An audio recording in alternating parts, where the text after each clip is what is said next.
Daar binnen we weer, met de podcast Wrakselje met het woord en met de vraat.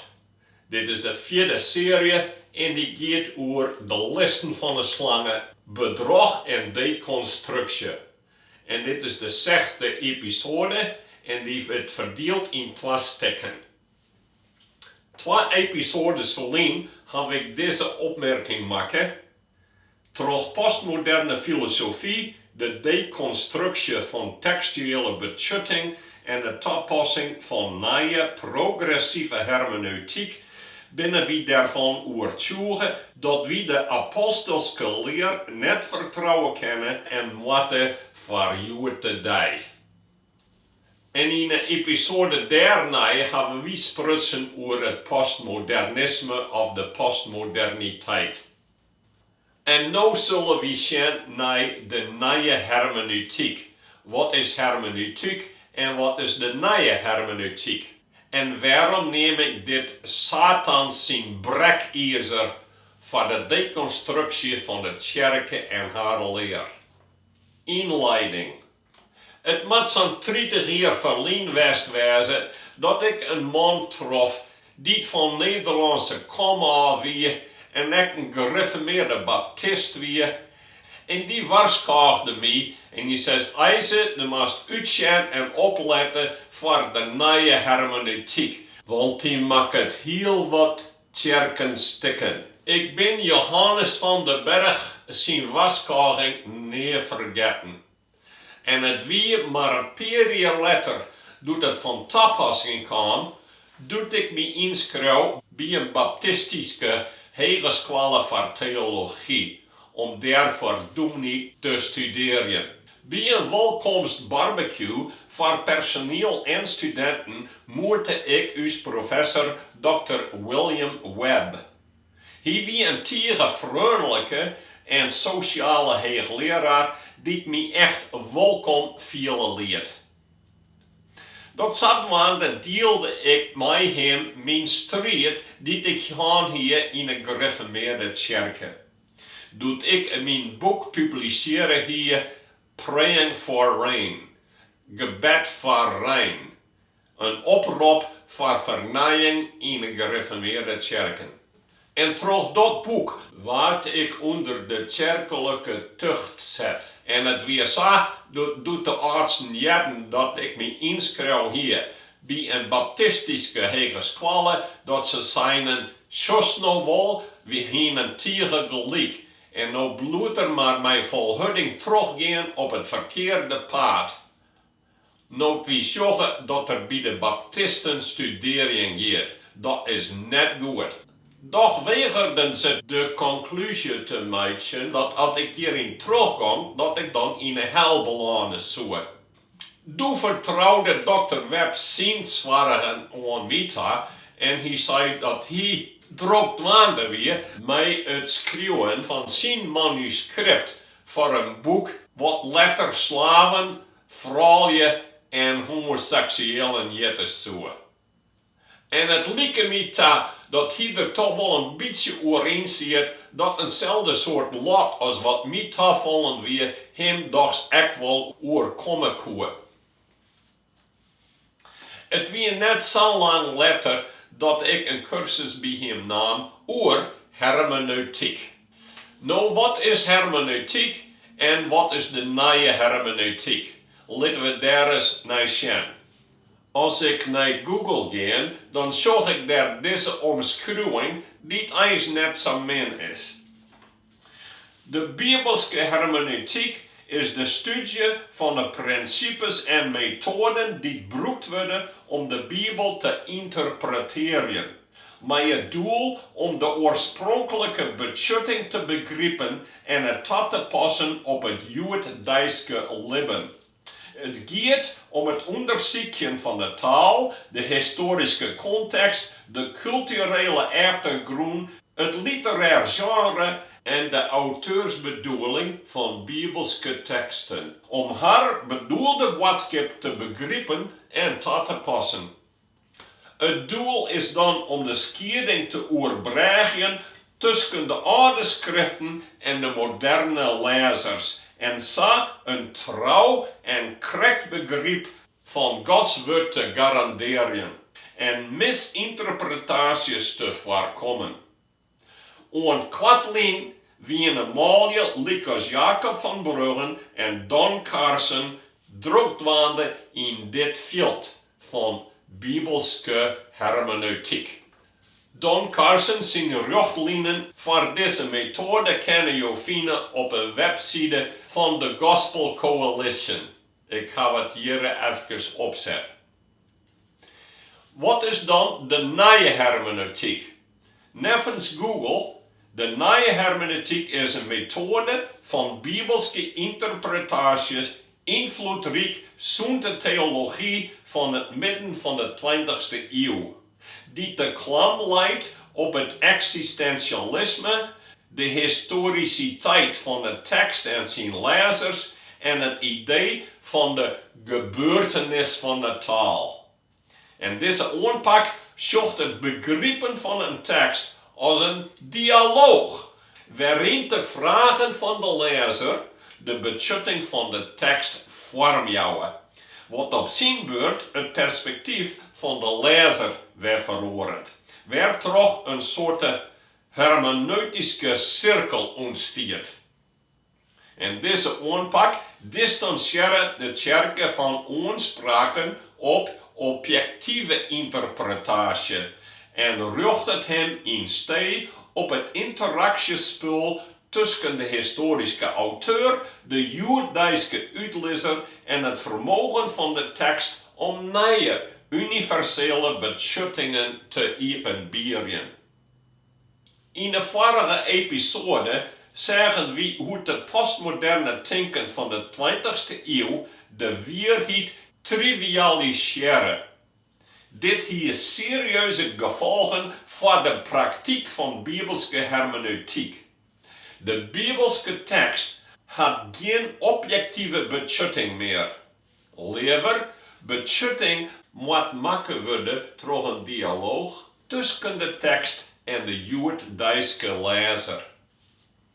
En er wordt geen onderscheid maken tussen een lezer die vol is met de geest van God en die hem aan het woord onderwerpen wil, en een lezer die het koninkrijk van God net zien kan en net onderscheiden kan en daarom de Bijbelske tekst in diskrediet brengen kan.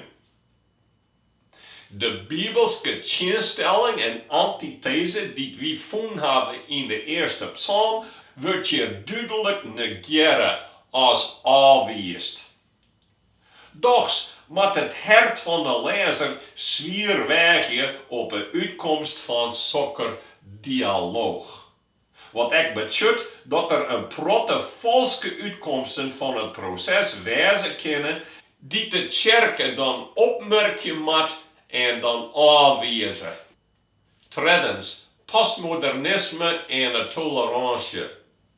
In het modernisme, dat nog sterk wie in het Nederland van de Tweede Wereldoorlog en om die tijd heen, wie het er sterk verdeelde pilders, als communistisch, socialistisch, katholiek en hervormen als gereformeerd.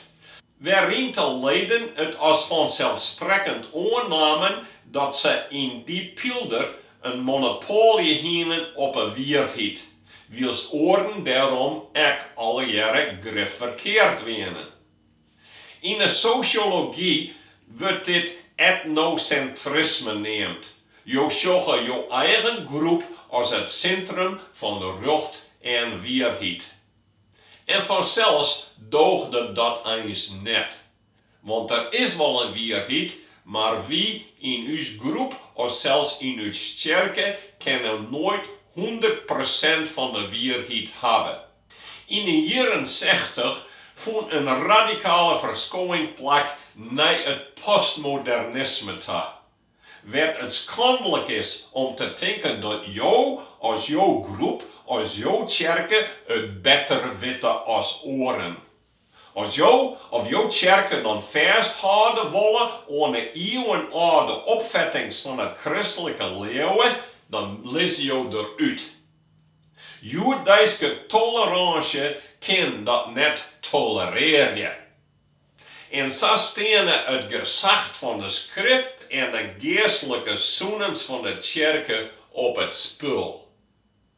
Hier hield dan ook de warskôging van Petrus aan het eind van zijn tweede brief. Een nieuwe hemel en een nieuwe aarde verwacht je wie, neffen zijn belofte, en daar zal gerechtigheid haar thuis in ha. Zadwaande vrienden, omdat je dat verwacht je, moeten je alle waardwaan om ons mensen zonder lek of brek in vrede voor hem te verschijnen. Zocht het geduld van uw Heer als een kans te behoud, zodat ik uw beminde broer Paulus jemme als kroon had, neffens de wijsheid die hem joen is. Likos in al zijn brieven dat het oorzoks had. Der staan wel dingen in die men te begrijpen binnen. En dat verdraaien de onbeleerde en de wiffeljeu, dat ze echt doch met de oren schriften. Maar het wordt haar eigen ondergang. Nood je dat dan van tevoren witte vrienden, wees op je iepenst dat je net meeslepen litte door de dwaling van die schmunten en je eigen hart vast net kwijtrijtje. Win aan in de genade en de kennis van uw Heer en Verlosser Jezus de Christus. Hem komt alle ere te, nou en in alle eeuwigheid. Aan het begin van de eerste les in hermeneutiek schetste Dr. Webb dit diagram op het whiteboard. De lofterstip staat voor de Bijbelse schrijver, die libbet in en beïnvloed wordt door zijn cultuur en ûnderfining. Dat is het grijze ovaal daaromheen. En die schrijft aan een brief als een orentekst voor de mensen. En deze tekst is oorzet in uw taal en kan nooit door u lezen worden. Nou leest en interpreteert de Bibellezer, dat is de rechterstip, de tekst uitzien als haar cultuur en ûnderfining. Dat ik antwoordde voordaliks en hij zei, Dr. Webb, waar is God? Hij zei, die komt nog wel. Maar God wordt in essentie buiten de vergelijking litten en de Bijbel wordt in essentie alleen nog zo'n als een historische tekst en net als het woord van God. In de Nije Hermeneutyk wordt de schreeuwende tekst net zo'n als Gods inspireerde woord of objectieve waarheid. Het is een methodiek die de goddelijke inspiratie van de Bijbelse schrijvers negeert als afwijst. En zo produceert het een tegen subjectieve en variabele waarheid, die afhankelijk is van de lezer en haar verorende context. 4. Wat is een volslijner beeld van deze invloedssferen? Wat is dan deze omjouwing die de schrijver en de lezer van de Bijbeltekst beïnvloeden hebben zonen? Na de verlichting wordt de mensheid als schrijver als lezer zien als het product van haar sociaal-culturele omjouwing. Maar net als een die beïnvloed is door Gods iepenbiere, de Heilige Geest, als Satan en de verriffelende geesten. Maar vanuit een Bijbels perspectief is dit bijzonder wichtig. Mensen worden beïnvloed op beide niveaus, geestelijk en sociaal-cultureel, en van beide kanten. We moeten daarom 2 aspecten en tegenstellingen beschouwen. Eerst de middeleeuwse klam tussen God en Satan en hoe die ons verwoorden kan. en dat is al een heel tijd buiten de beschouwing rekken. Ek al wie Donald Duck doet ik liets weer er nog wel een beetje in vertiest. En daarna in het verluchtingsaspect de sociaal-culturele omjouwing in de wraad en in de kerken. Nou is Satan boen troch God. En hoewel hij troch Christus verslaan is in zijn dood en opstanding, had hij nog altijd de tijd en ijver om God in zijn kerken aan te vallen. En daar is er dan echt druk dwaande mee. Troch zijn woord en geest bouwt God zijn kerken als de kerk in Schotland. Maar vooral als de kerken ontrouw en ongehoorzaam wordt, had Satan ook zijn invloed. De wraad is uiteindelijk onder Gods controle en verschijningen bescherming, maar Satan had er nog altijd een invloed en beziekt de kerken aan te breken. In tijden van reformatie en vernijing transformeert de kerken de wraad om haar heen, wat resulteert in zijningen van de hele maatschappij. Maar in tijden van deformatie en dekonstruksje transformeert de wraad, die weigert zijn schepper en verzorger te respecteren, de kerken. En dermei zullen Gods zijningen, liekes vrede, vrijheid en welvaart van deze maatschappij zo stadig aan verdwijnen. God is in staat om zijn woord en wil oor te brengen aan de kerken van alle tijden en plekken. Dat we in de kern de wissigheid die Cathy Keller dêr't bracht om de apostolische leer als Gods waarheid te werkennen en daarom haar daaraan te onderwerpen. De kerken, troch de eeuwen heen, had volhouden dat de Bijbel Gods woord is en zo inspireren troch zijn geest dat het Gods waarheid duidelijk communiceert aan de kerken van alle tijden en plekken. En dit had gevolgen van de aannemende invloed van de Bijbelse auteur, liekes ook voor de lezer. De auteurs van de boeken van het Nieuwe Testament waren daarom net beïnvloed door seculaire en joodse cultuur op zo'n manier dat de iepenbiere wil van God verzwakt zou. Nee, de apostolische leer bekritiseerde de Joden en het Romeinse Rijk. En we zeggen dan ook dat het Romeinse Rijk door de christenen en de Bijbel verloren wordt. Deze oude teksten van de Bijbel binnen nog altijd Gods trouwe en betrouwbare iepenbiering. En de apostelbrieven binnen daarom het autoratieve woord van God. De lezer van de Bijbelse tekst kan nevens de eerste psalm de iepenbiere wil van God of graag bestuderen en volgen, of het afwijzen en bespotten. De godvruchtige, geestvolle persoon wordt domineren door Gods geest als haar dominante invloedssfeer, wat resulteert in goede vrucht en de bouw van Gods koninkrijk. Likwijls, de spotters binnen primair onder invloed van Gods vijand en haar dieren zullen de kerken van God dekonstrueren en bezieken te vernietigen. Nou, wat is dan nevens de kerken van alle tijden en plekken die leer van goddelijke inspiratie? We vinden dit eerst in Timotheus, het 3e hoofdstuk, vers 16.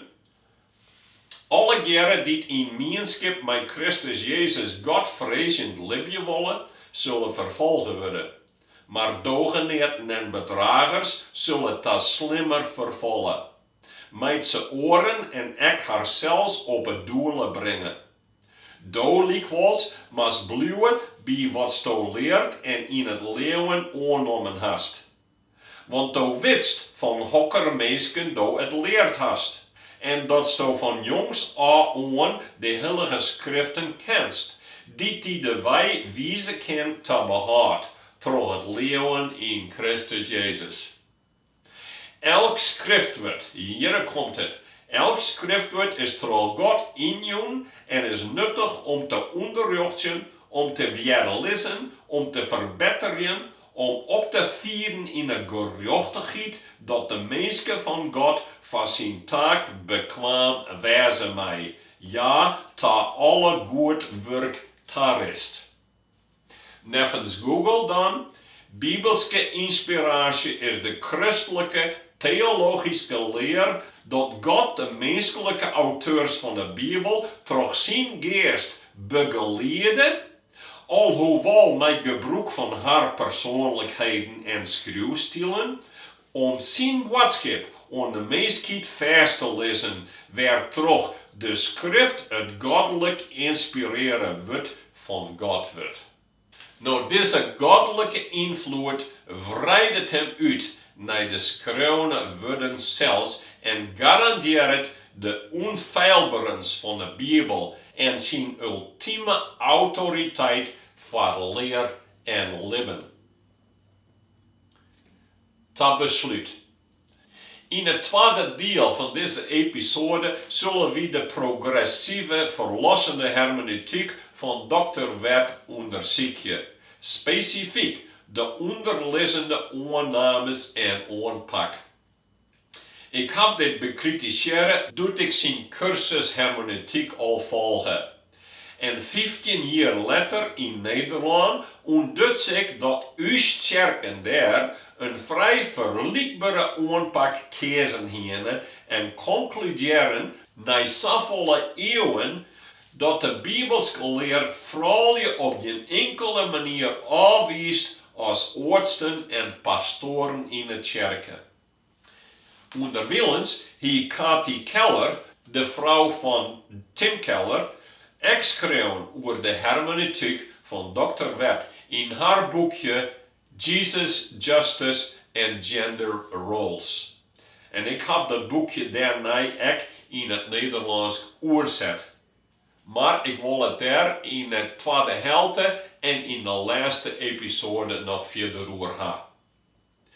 Blijf kritisch, vrienden. Blijf kritisch denken en dwar je eigen mening te hebben. Volg je net de grote menigte, zelfs net in de kerken, maar de minderheid van trouwe tjuren, net uit traditie, maar uit het lezen en libben van het woord van God, zodat zo echt vast blijven kunst in de waarheid van Gods woord. Amen.